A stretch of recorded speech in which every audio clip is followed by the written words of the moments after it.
may be seated. I was in high school and have a couple of friends. We used to hang out together quite a bit. We thought we were all that. And one day we're in between classes, and in between classes, the hallway is just filled with people. They're heading to their classroom or to their locker. And so we're walking this way. My friend's behind me, and he said, "Did you see that?" I said, "No, what?" He said, "That guy just elbowed me." And so I leaned up against the wall to let people continue to walk by, and I get up on my tippy toes, and I see about 20 feet down, there's a guy looking back at me on his tippy toes, and we're eyeballing each other. And I said, "Who is that?" He said, "I don't know." Come to find out, later on we found out that this was his first day at school. And I'm thinking, who's this guy think he is coming into my school? And so I just worked my way across. I said, "I'll take care of him." And when I got over there on the other side, something happened that I wasn't anticipating. I hadn't calculated in my rush to fix this problem. And I realized that when I got over there, he hadn't been on his tippy toes at all. He was about a head taller than me and built like a bulldozer, And so suddenly I had to kind of recalculate things and change things. I did take care of him, though. I bought his lunch for the last week, and he promised not to beat me up. Didn't see that coming. Just threw me off. Many years ago, actually it was our first summer here, we hosted what we'd call a car show. You have the hot rods, you have the antique shows, and cars and motorcycles kind of go together. I've always ridden motorcycles. I'd never had a Harley, though, and somebody at this church sold me their Harley. It was a 2007 Ultra Classic. I had just bought it from him. This car show is going to take place. My wife buys me my very first Harley shirt. This is it, and so I had it, and it's long sleeve. I always like the long sleeves because I have skinny arms, and I always try to keep them hidden a little bit. And so I thought this would be a great thing to do. We'll take the bike down to the car show, wear my new shirt. We're the new pastor. We're gonna make a scene when we walk in, when we drive in there. So I get there, and we're going around. Most of these people were not from our church. They just have their car there to be judged, and so I get to meet a lot of people. This is my church here, and we started here back in November and got to have some conversations. They gave us the privilege of being honorary judges. So she got to pick one, I got to pick one. And we had about 15 awards that day that we gave out, and it went like this.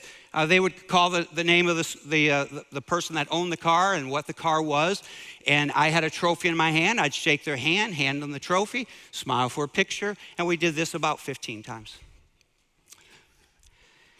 Later that day, we had 2 graduation open houses to go to, and we were at the second one. The second one was at a park. So we're standing around a picnic table, and my wife does one of these things. She cocked her head, and she looked at me and looked down at the shirt and looked at me, and then she walked up and she said, "We've got a problem." I said, "What's that?" And she pushed me along to the side here, and she said, "Your shirt has a cuss word on it." I said, "What?" She said, "No." She looked, "There's one right here." And she said, "Actually, there's 3 cuss words on it. There's one on the shoulders, and there's one in the middle." I said, "Why did you buy me this shirt?" She said, "I didn't see it. I didn't know." She said, "I was just looking for something that didn't have crossbones on it." I said, "Well, you succeeded." So now I said, "We got to go home." And we're riding home, and I'm thinking about all the people I've engaged with that day, all the pictures that I took. I'm the new pastor, And then I'm thinking, how do I fix this? These are people I'll probably never see again. They're probably still talking about the pastor at Springdale that wears a shirt with swear words on it. But how can I fix this? So the next day, that was Saturday, next day on Sunday, I at least have to own it with our congregation. And so I share with them. And what I didn't see happening, I didn't see that happening because that's the shirt. But I didn't see that happening. But I also didn't anticipate the church being so gracious to me. I mean, they kind of laughed along too, and hey, that kind of stuff happens. The other thing I didn't see happening is for a month of Sundays, people begged me to tell them what the cuss word was. And I wouldn't tell them, and I'm not going to tell you either. So keep that in a lockbox right there. Don't show anybody that. But I didn't see that coming. Just kind of came out of nowhere. One of our pastors here, many years ago, they decided they couldn't afford any more kids, didn't want any more kids. And so he made an appointment for a vasectomy. And the day before his vasectomy, his wife went to the doctor and found out she was pregnant. Yeah, he didn't see that coming. And he's around here. I won't give his name, but he is here today.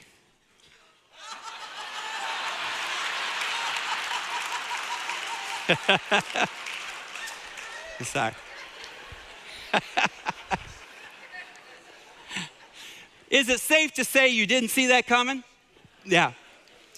You see, there's a phrase that we often use with these things that come out of nowhere. And sometimes people will say it came out of left field. Came out of left field. We didn't anticipate it. It blindsided us, caught us by surprise, didn't see it coming. And these are good things, bad things. They happen to all of us. We had a couple here that about a month ago, maybe more, they called and said, we lost our wedding ring. She had lost her wedding ring. Thought it could be here. And I felt terrible for them. They are the sweetest couple. And I prayed many times that they would find this ring. And honestly, I prayed, but with zero faith. Have you ever done that? I prayed because it was the right thing to do. But I would start to pray, and then I'd think, there's no way they're going to find this ring. I mean, they don't know if it even happened here. If somebody finds it here, these are Nazarenes. You can't trust them. They'll pawn that sucker, you know. And so I thought, there's no way. Well, 1 week later, the following Sunday, somebody comes in from outside, said, I found this wedding ring in the parking lot. And so we were excited to call them, and they came in, and he ceremonially placed it back on her finger. Isn't that beautiful? And it was the sweetest thing. And yeah, you can give God thanks for that. It was the sweetest thing. And that too came from left field. They had already been talking about buying a new one to replace it. And then lo and behold, it shows up. Beautiful thing. It's these out of left field moments that affect each and every one of us. We have 7 congregations here. Springdale is made up of 7 congregations. You get to see this one. We have a church in Norwood. Pastor Cody was just up here praying. I think most of them over here. They canceled their church today to be here, so we welcome you guys here. And they have a softball team as well. And then we have a biker church, and we have a cowboy church, and an Arabic-speaking church, and a refugee church. And they're all at 5 different locations, 7 congregations, 5 locations. For about 3 years, we were praying for a place for the Hispanic church, which used to meet here. And just nothing ever worked out for us. We prayed and we prayed. We even put a bid in on a church for $500,000, and we got outbid. And so we thought, well, maybe we're going to have to be stuck with a storefront or something like that. And lo and behold, I have breakfast with a pastor on our district. And it was just a casual breakfast. But when we got through, what kind of materialized from that conversation was 2 weeks later, we took possession of a church building for absolutely free. It was given to us. And today they are worshiping in that particular setting. And the pastor, Pastor Arnaldo, he is reaching lost people for Jesus. And it's a beautiful, beautiful building. But I can just tell you, that was never on our radar. Never did we think, well, let's just wait for God to give us a building. It just never crossed our mind. But that's how these out of the blue kind of things work. I have pastored a lot of people who have either fostered or have adopted children. man, my respect for them is way up here. And I would hear them say, maybe you've heard this too, I would hear them say, we love them like our own. Have you ever heard that? And I can tell you that I used to think to myself, well, that's a really nice thing to say, but there's no way it's true.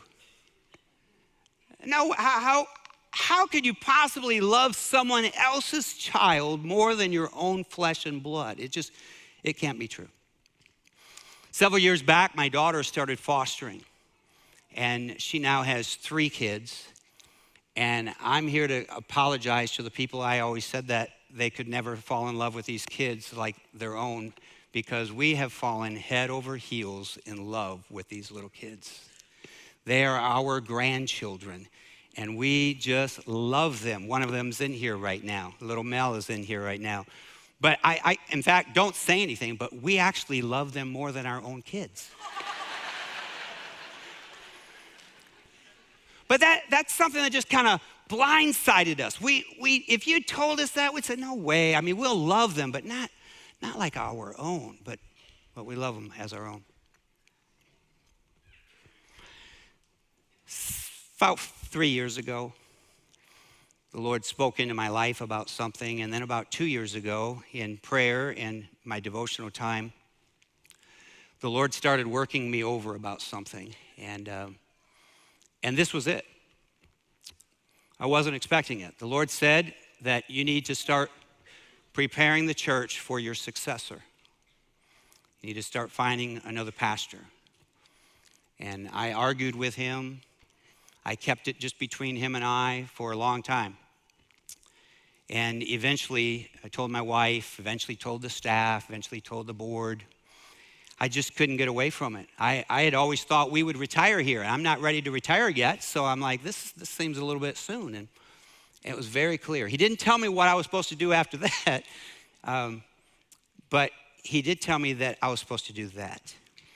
And so we have been on a process of finding my successor. And we have some interviews next week, in fact. And, I see the wisdom in what God is doing. A lot of churches, when they go through a pastoral change, the pastor will resign, and then after 30 days, he or she is gone, and then the church is just kind of flailing, and they lose their mission. The attendance drops, income drops, and by the time the new pastor comes, they have to kind of restart everything because they've lost that energy and that drive and that mission. In this case, this is God's plan. Somebody can come in behind me, and it'll be like Moses and Joshua. I hate to even say I'm the Moses, but I can hand it off to him or her, and they can continue. This church is just thriving. Beautiful things are happening here. And it grieves me to tell you that this would be our last softball Sunday with you. And the fact is, last year, my wife and I secretly thought it was going to be the last year. It's just taken a while to get somebody. And I told the Lord, I said, Lord, if this is my last year, then give us the best weather we've ever had. You're welcome.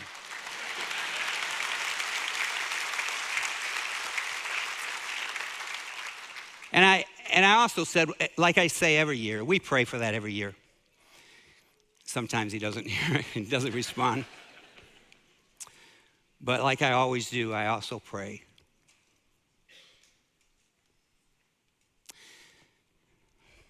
That in this service, someone's life is turned upside down. That their marriage is restored, their sins forgiven, their hearts purified. Whatever the need is, we pray this, whatever their need is, may they find it in you. And may they find help in you. And that's my prayer in today's service as well. Well, these out of left field experiences are not anything new. You can read through the scripture. If you're a Bible reader at all, you see it throughout scripture. They're out in the desert. There's 5,000 people out there, and Jesus takes a little boy's lunch and feeds 5,000 people, and the disciples are like, what is going on? Like, how did that ever happen? And you just see that all through Old Testament, New Testament. If you go to the Old Testament, chapter 1, 2, and 3 of Genesis, you see God is creating. In him all things were made, without him nothing was made. He's creating the world. He's creating this beautiful a planet that we live on. And then he creates man and woman, Adam and Eve. Then we get to chapter 4, and they begin their family. And we're going to look there because there's a few out of left field moments here in this. And so you can read along up top, but I'm going to read it right from here. But we're in chapter 4, beginning with verse 1. Adam made love to his wife Eve, and she became pregnant and gave birth to Cain. And she said, with the help of the Lord, I have brought forth a man. Later she gave birth to his brother Abel. Now Abel kept flocks, and Cain worked the soil. And in the course of time, Cain brought some of the first fruits of the soil as an offering to the Lord. And Abel also brought an offering, fat portions, from some of the firstborn of his flock. And the Lord looked with favor on Abel's offering, but on Cain and his offering he did not look with favor. And so Cain was very angry, and his face was downcast. And then the Lord said to Cain, why are you angry? Why is your face downcast? If you do what is right, will you not be accepted? But if you do not do what is right, sin is crouching at your door. It desires to have you, but you must rule over it. Now Cain said to his brother Abel, let's go out to the field.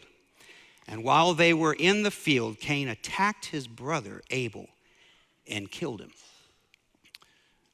Now, I don't know about you, but the first time I ever read that, I'm thinking there's a lot of out of left field questions that I have. One is, why couldn't Cain please God with his offering? And the answer is because he wasn't able.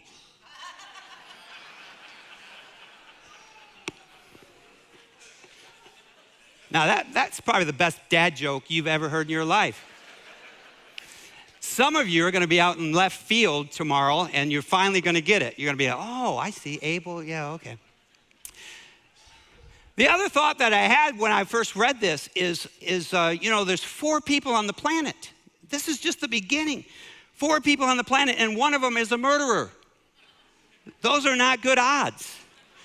I'm sure that was as much a surprise to God as it was to us as we read it today.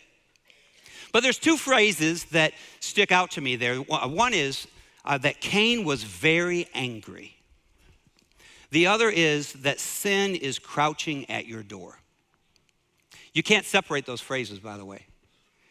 Sin was crouching because he was very angry. You get this idea that sin and temptation is like a predatory animal waiting to pounce. Peter says it this way, be alert, your enemy is like a roaring what? Lion seeking to devour. So there's this idea that the enemy is always wanting to pounce on us. That's some of those out of left field experiences, in fact. The other thing is, as I'm reading through here, is I used to be very judgy about Cain and his anger. Until then I began to read into the New Testament, and Jesus says that when I'm angry with my brother, it's the same as murder. Whoa. Don't understand all of that theology of it, but it tells me this, that anger is a very big deal to God. All of my life I have dealt with anger. I've been angry.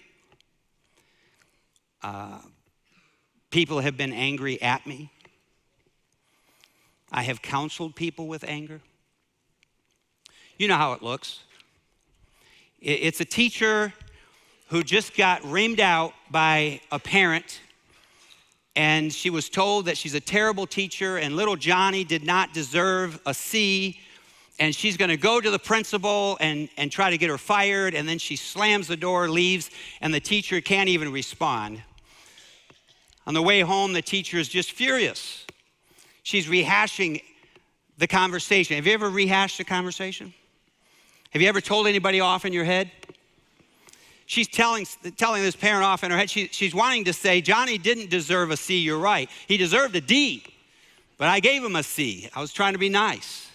But she's mad. And then on top of that, the traffic is really bad. She has to be rerouted. She gets home from work late.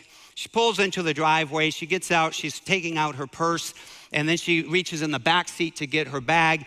And while she's reaching in there, her 4-year-old has just come out of the house. And she's tugging at her skirt. Mama, mama, mama, mama, mama. And she turns around and says, what? She wasn't angry with the 4-year-old. She was already angry. You see what happens when it comes to anger.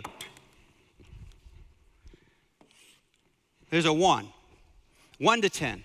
A 1, chill as a cucumber, like some of you right now. In fact, some of you are sleeping. We're going to put that under 1, okay? And then you have a 10. The 10 is what?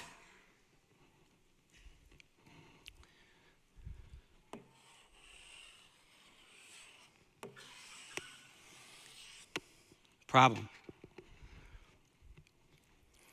is that many of us are walking around at an 8.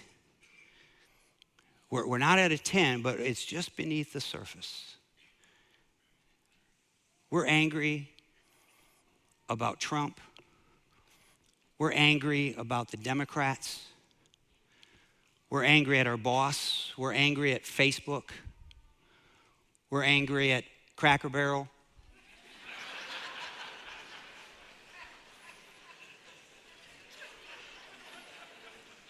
You laugh, but read social media.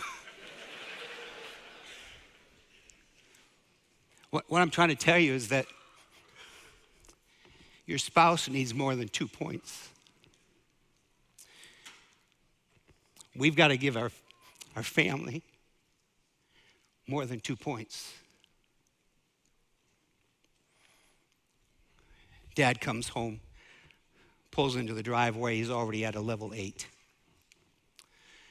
He was leaving work, and his co-worker who was leaving on vacation told him that he hadn't finished a project and that he would have to do it for him. It'd be bad enough that that was just the first time, but the fact is that this happens all the time. This same co-worker just seems to dump on him all the time, and he has to do his work. So he's already mad. He's at an 8. He pulls into the driveway. He can't believe what he sees. Well, actually, it's what he doesn't see. He doesn't see a hose and a lawn sprinkler. Before he left in the morning, he instructed his 12-year-old, take the hose from the backyard, unhook it, bring it up to the front, and bring the sprinkler and turn it on because the grass is dying. And now he pulls into the driveway after a long day, and there's no hose and there's no sprinkler. He gets out of the car, marches into the house. There's the ceremonial slamming of the door. He finds the said 12-year-old and says, what are you doing? What did I tell you? I gave you one thing to do today.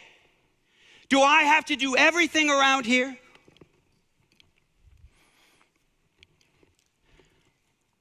Well, I couldn't get the sprinkler. I couldn't get the hose off the spigot thing. I tried. For crying out loud, I'm the only one that can be counted on around here. He runs around to the back of the house, gets down to unhook the hose.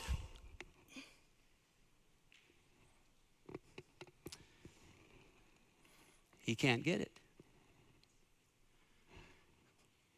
And if he can't get it loose, then surely his 13-year-old daughter can't get it loose. Goes around the front, goes to her bedroom door. What? See, now she's simmering. See, if you live in an 8 here, people around you are not going to thrive. And neither will you. Come on out. Two things. Number one, I'm sorry for yelling at you. I wasn't mad at you. I've got some things happening at work, and I brought that home, and I'm really sorry. Number two, I couldn't get it loose. I had to use a pair of pliers. And so I want you to forgive me because I didn't even ask you if you had tried. You say, wow, Daryl, is that how you did it? You must have been a great dad. No. That's the dad I wished I had been. That's the dad I wanted to be. And it's my prayer that some of you will improve on this front a lot sooner than I did. And you'll have less conflict in your family relationships. And you'll reconcile more quickly. See, I know not all of us are married, but those of you who are married, do you ever feel like the argument you're having isn't really the argument that you're having? Maybe one of you or both of you are at a level 8, and you have some unresolved anger or some misplaced anger that comes out. We're talking about things that come out of left field. For me, many times it's anger. This is fitting today because I watched some of you out on the ball field yesterday.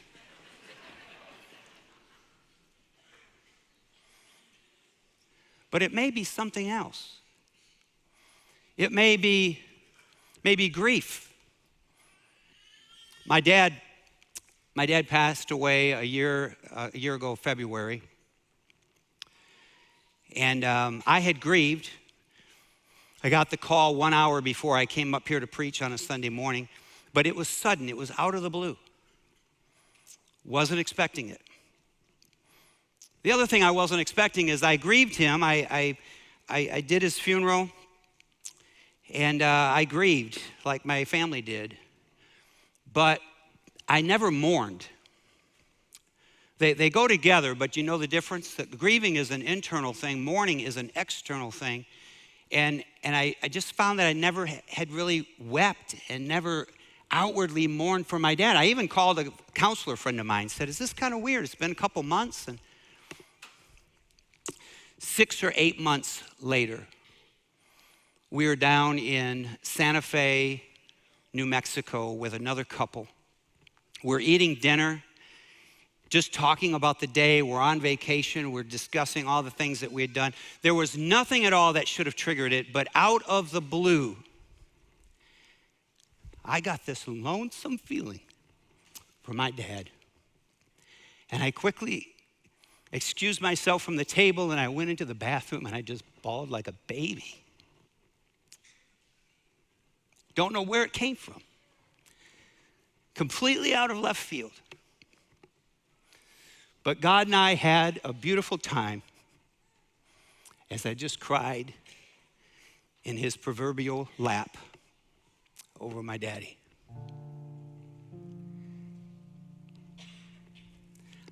I don't know what your out of left field experience is. Maybe it's addiction that you never thought was going to affect your family. Maybe it's infidelity that you never thought would affect your marriage.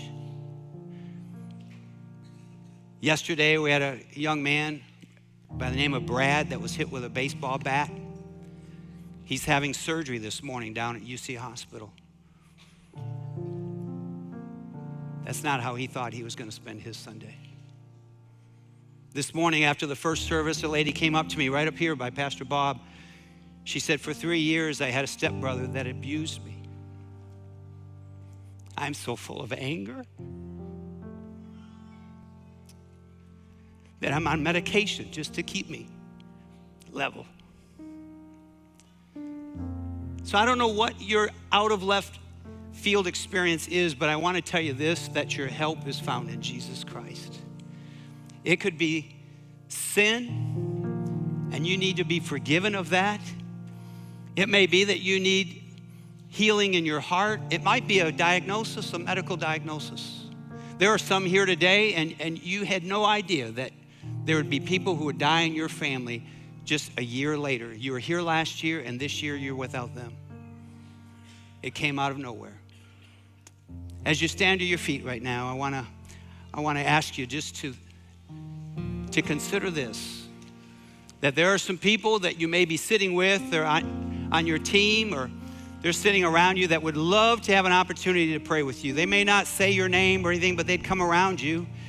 If you'd make your way out to the altar and just allow them to pray as you give what it is that you need help with, as you give it to him. Now, if you're in the balcony, we have stairways here, and quite often our people come down the stairway. Other times they'll just step out at the glass, and they'll use the glass as kind of an altar, if you will. Whatever it is that you're dealing with today, don't leave here. Don't leave here without giving it to him. This song is a prayer. Make it a prayer as we sing it together.